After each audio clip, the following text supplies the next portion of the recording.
Exodus chapter 22. If a man steals an ox or a sheep and slaughters or sells it, he must repay 5 oxen for an ox and 4 sheep for a sheep. If a thief is caught breaking in and is beaten to death, no one shall be guilty of bloodshed. But if it happens after sunrise, there is guilt for his bloodshed. A thief must make full restitution. If he has nothing, he himself shall be sold for his theft. If what was stolen is actually found alive in his possession, whether ox or donkey or sheep, he must pay back double. If a man grazes his livestock in a field or vineyard and allows them to stray so that they graze in someone else's field, he must make restitution from the best of his own field or vineyard.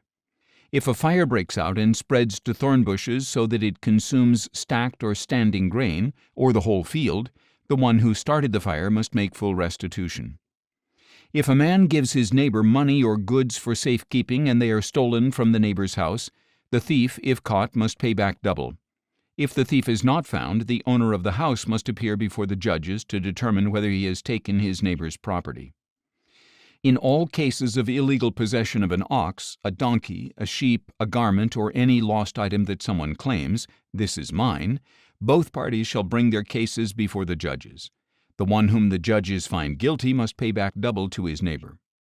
If a man gives a donkey, an ox, a sheep, or any other animal to be cared for by his neighbor, but it dies or is injured or stolen while no one is watching, an oath before the Lord shall be made between the parties to determine whether or not the man has taken his neighbor's property. The owner must accept the oath and require no restitution. But if the animal was actually stolen from the neighbor, he must make restitution to the owner. If the animal was torn to pieces, he shall bring it as evidence. He need not make restitution for the torn carcass. If a man borrows an animal from his neighbor and it is injured or dies while its owner is not present, he must make full restitution. If the owner was present, no restitution is required. If the animal was rented, the fee covers the loss. If a man seduces a virgin who is not pledged in marriage and sleeps with her, he must pay the full dowry for her to be his wife. If her father absolutely refuses to give her to him, the man still must pay an amount comparable to the bridal price of a virgin. You must not allow a sorceress to live. Whoever lies with an animal must surely be put to death. If anyone sacrifices to any god other than the Lord alone, he must be set apart for destruction. You must not exploit or oppress a foreign resident, for you yourselves were foreigners in the land of Egypt. You must not mistreat any widow or orphan. If you do mistreat them, and they cry out to me in distress, I will surely hear their cry. My anger will be kindled, and I will kill you with the sword. Then your wives will become widows, and your children will be fatherless. If you lend money to one of my people among you who is poor, you must not act as a creditor to him. You are not to charge him interest. If you take your neighbor's cloak as collateral, return it to him by sunset, because his cloak is the only covering he has for his body. What else will he sleep in? And if he cries out to me, I will hear, for I am compassionate. You must not blaspheme God or curse the ruler of your people. You must not hold back offerings from your granaries or vats. You are to give me the firstborn of your sons. You shall do likewise with your cattle and your sheep. Let them stay with their mothers for 7 days, but on the 8th day you are to give them to me. You are to be my holy people. You must not eat the meat of a mauled animal found in the field. You are to throw it to the dogs. Psalms. Psalm 75. For the choirmaster, to the tune of Do Not Destroy, a psalm of Asaph, a song. We give thanks to you, O God, we give thanks, for your name is near. The people declare your wondrous works. When I choose a time, I will judge fairly. When the earth and all its dwellers quake, it is I who bear up its pillars. Selah. I say to the proud, do not boast, and to the wicked, do not lift up your horn. Do not lift up your horn against heaven, or speak with an outstretched neck. For exaltation comes neither from east nor west, nor out of the desert, but it is God who judges. He brings down one and exalts another. For a cup is in the hand of the Lord, full of foaming wine mixed with spices. He pours from his cup, and all the wicked of the earth drink it down to the dregs. But I will proclaim him forever. I will sing praise to the God of Jacob. All the horns of the wicked I will cut off, but the horns of the righteous will be exalted. Psalms. Psalm 76. For the choirmaster, with stringed instruments, a psalm of Asaph, a song. God is known in Judah, his name is great in Israel. His tent is in Salem, his dwelling place in Zion. There he shattered the flaming arrows, the shield and sword and weapons of war. Selah. You are resplendent with light, more majestic than mountains filled with game. The valiant lie plundered, they sleep their last sleep. No men of might could lift a hand. At your rebuke, O God of Jacob, both horse and rider lie stunned. You alone are to be feared. When you are angry, who can stand before you? From heaven you pronounced judgment, and the earth feared and was still when God rose up to judge, to save all the lowly of the earth. Selah. Even the wrath of man shall praise you. With the survivors of wrath you will clothe yourself. Make and fulfill your vows to the Lord your God. Let all the neighboring lands bring tribute to him who is to be feared. He breaks the spirits of princes. He is feared by the kings of the earth. Mark chapter 8. In those days the crowd once again became very large, and they had nothing to eat. Jesus called the disciples to him and said, I have compassion for this crowd, because they have already been with me 3 days and have nothing to eat. If I send them home hungry, they will faint along the way, for some of them have come a great distance. His disciples replied, Where in this desolate place could anyone find enough bread to feed all these people?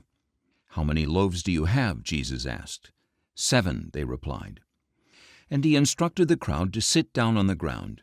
Then he took the 7 loaves, gave thanks, and broke them, and gave them to his disciples to set before the people. And they distributed them to the crowd. They also had a few small fish, and Jesus blessed them and ordered that these be set before them as well. The people ate and were satisfied, and the disciples picked up 7 basketfuls of broken pieces that were left over, and about 4,000 men were present. As soon as Jesus had dismissed the crowd, he got into the boat with his disciples and went to the district of Dalmanutha. Then the Pharisees came and began to argue with Jesus, testing him by demanding from him a sign from heaven.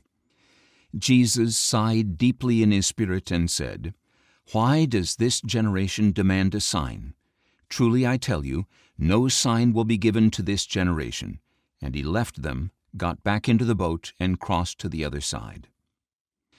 Now the disciples had forgotten to take bread, except for 1 loaf they had with them in the boat.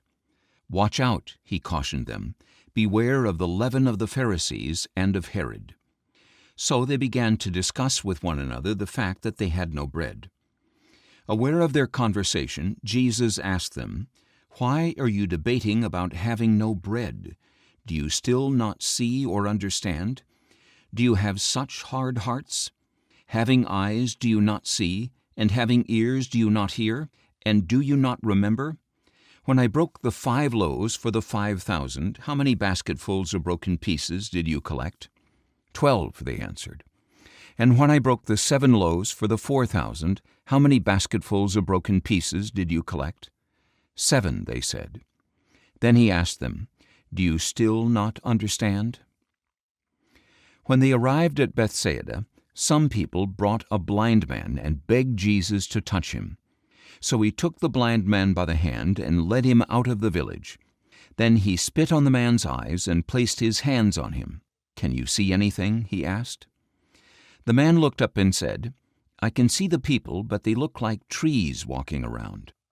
Once again Jesus placed his hands on the man's eyes, and when he opened them, his sight was restored, and he could see everything clearly. Jesus sent him home and said, Do not go back into the village. Then Jesus and his disciples went on to the villages around Caesarea Philippi. On the way, he questioned his disciples, Who do people say I am? They replied, Some say John the Baptist, others say Elijah, and still others one of the prophets. But what about you? Jesus asked. Who do you say I am? Peter answered, "You are the Christ." And Jesus warned them not to tell anyone about him. Then he began to teach them that the Son of Man must suffer many things and be rejected by the elders, chief priests, and scribes, and that he must be killed, and after 3 days rise again. He spoke this message quite frankly, and Peter took him aside and began to rebuke him. But Jesus, turning and looking at his disciples, rebuked Peter and said, "Get behind me, Satan, for you do not have in mind the things of God, but the things of men."